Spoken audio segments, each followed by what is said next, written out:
हरिओम. राजा जनक आणि सर्वज्ञानी श्री अष्टावक्र यांचा ज्ञानसंवाद. अष्टावक्र गीता अध्याय 18 श्लोक 11. स्वराज्ये भक्ष्य वृत्तोच लाभालाभे जनेवने निर्विकल्प स्वभावस्य न विशेषो अस्ति योगिनः. अनुवाद. निर्विकल्प स्वभावाच्या योगी पुरुषाचे दृष्टीत राजसत्ता व भिक्षावृत्ती किंवा लाभ व हानी किंवा समाज व जंगल यात काहीच फरक नाही. विवेचन. आत्मज्ञानी माणसाच्या मनातील सर्व इच्छा वासना नष्ट झालेल्या असतात. निर्विकल्प होऊन असा योगी पुरुष आत्मानंदात मग्न असतो. तो समाजात असो किंवा जंगलात, त्याला फायदा हो किंवा नुकसान, तो राज्य सत्ताधीश असो किंवा भिकारी, त्याच्या लेखी यातल्या कोणत्याही एका गोष्टीमुळे कोणताही फरक पडत नाही. त्याचे सारे आग्रह संपुष्टात आले असतात. राज्यसत्तेची इच्छा बाळगणारे व राज्यसत्तेचा त्याग करून पळून जाणारे दोघेही आग्रही असतात. दोघांच्या मनात काही इच्छा आहेत. याच प्रकारे मनात संकल्प बाळगून भिक्षावृत्तीने जगणारे, लाभ किंवा हानीचा विचार करणारे, जाणून बुजून समाजात किंवा जंगलात राहणारे सर्व पुरुष मनात काही एक विचार, काही एक आग्रह बाळगून असतात की मी असे करीनच, मी तसे करीनच. हे सर्व अहंकारातून निर्माण झालेले अज्ञान आहे. अहंकार व संकल्प विकल्प यातून पूर्णपणे मुक्त झाल्यावर प्रत्येक स्थितीत अनाग्रही वृत्तीने स्वाभाविक जीवन जगणे हाच ज्ञानी पुरुषाचा स्वभाव असतो. कोणतीही गोष्ट तो निवडत नाही. ही चांगली ती वाईट असे ठरवत नाही. कोणत्याही घटनेवर त्याची प्रतिक्रिया नसते. कोणत्याही परिस्थितीत त्याची काहीही तक्रार नसते.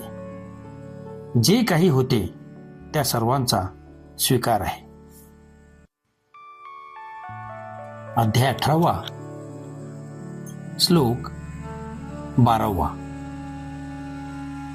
क्व धर्मः क्वच वा कामः क्व चातुर्ह क्व विवेकता इदं कृतं इदं नेति द्वंद्वैर्मुक्तस्य योगिनः.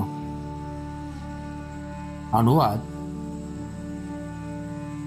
हे केले आहे, ते केले नाही अशा प्रकारचा द्वैती विचारातून मुक्त असलेल्या योगी माणसासाठी कशाचा धर्म, कशाचा काम, कशाचा अर्थ व कशाचा विवेक. विवेचन. जीवनमुक्त योग्याची लक्षणे या सूत्रात अष्टावक्र स्वामींनी स्पष्ट केली आहेत.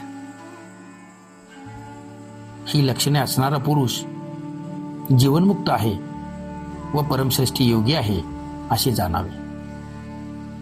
कारण ही लक्षणे म्हणजे जीवनमुक्तीची कसोटी आहे.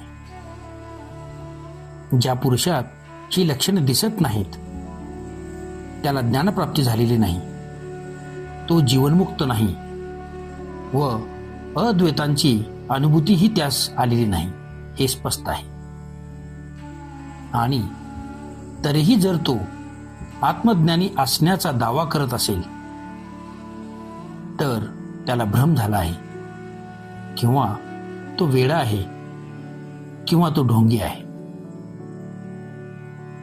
याचं प्रतिपादनाचे ओघात मुनिश्रेष्ठ अष्टावक्र सांगतात की संकल्प व विकल्प इच्छा व शंका ह्यांच्यातून पूर्णतया मुक्त झाल्याने जीवनमुक्त माणसाचे चित्त चंचलता विरहित होऊन शांतपणे स्थिर होते व म्हणून तो कोणतीही कामे केली व कोणती केली नाहीत अशा विचारांच्या द्वंद्वातून मुक्त होतो. असा मुक्त योगी धर्म, अर्थ, काम व विवेक यासारख्या कर्तव्य बंधनातून सुद्धा मुक्त होतो. त्या संबंधातले कर्तव्य बंधन अज्ञानी माणसासाठी असते. ज्ञानी माणूस त्याच्या स्वभावानुसार त्यांचे पालन करतो, तर अज्ञानी माणूस बंधन मानून मजबुरीने, सक्तीने व अस्वाभाविकपणे ही कर्तव्ये पार पाडतो. धर्म, अर्थ व काम तसेच विवेक यांचा खोटारडा मुखवटा अज्ञानी माणूस लावतो, पण तो काही त्याचा स्वभाव नसतो. ज्ञानी माणसाचा तो स्वभाव होऊन जातो. आत्मज्ञानात दृष्टी परिवर्तन होते व तीच ज्ञानी माणसाची खरी ओळख असते. अध्याय 18 श्लोक 13. कृत्यं किमपि नये वास्ति न कापि हृदयैरञ्जना यथा जीवनमेवेह जीवनमुक्तस्य योगिनः. अनुवाद: जीवनमुक्त योग्यासाठी कोणतीही कर्तव्य कर्म नाही आणि अशा कर्तव्य कर्माविषयी त्याच्या मनात कोणतीही ओढ वा आसक्तीही नाही. तो या जगात स्वाभाविकपणे प्राप्त झालेले जीवन जगत असतो. विवेचन: मुनिश्रेष्ठ अष्टावक्र स्वामी म्हणतात की जीवनमुक्त योग्यासाठी कोणतीही कर्तव्य कर्मे नसतात. कर्मांचा उद्देश असतो धन, सुख, मान सन्मान, शांती, ऐश्वर्य, पद, प्रतिष्ठा या गोष्टींची प्राप्ती. कर्म करून या गोष्टी प्राप्त करण्याची सामान्य माणसाची इच्छा असते. कर्म करून काहीतरी प्राप्त करून त्याद्वारे समाजात सुखाने व सन्मानाने जगण्याची त्याची इच्छा असते.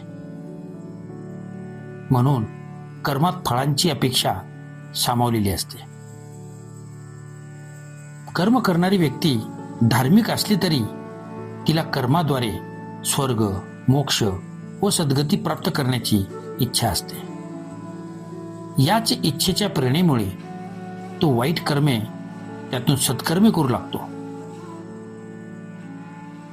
दुसऱ्यांचे चांगले करतो, सेवा करतो, गरिबांना सहाय्य करतो, दानधर्म करतो, धर्मशाळा बांधतो, देवळे बांधतो. ही सर्व कर्मे तो धार्मिक दृष्टीने करतो, ज्यामुळे भविष्यात त्यामुळे त्याचे चांगले फळ मिळावे, म्हणजे त्यात सुद्धा फळाची आकांक्षा आहे.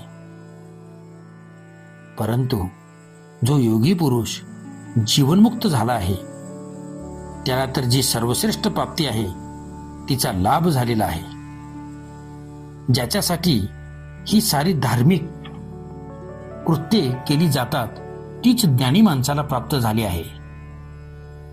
म्हणून आता त्याच्यासाठी कोणतेही कर्तव्य कर्मे नाहीत, काहीही करण्याची बाकी नाही.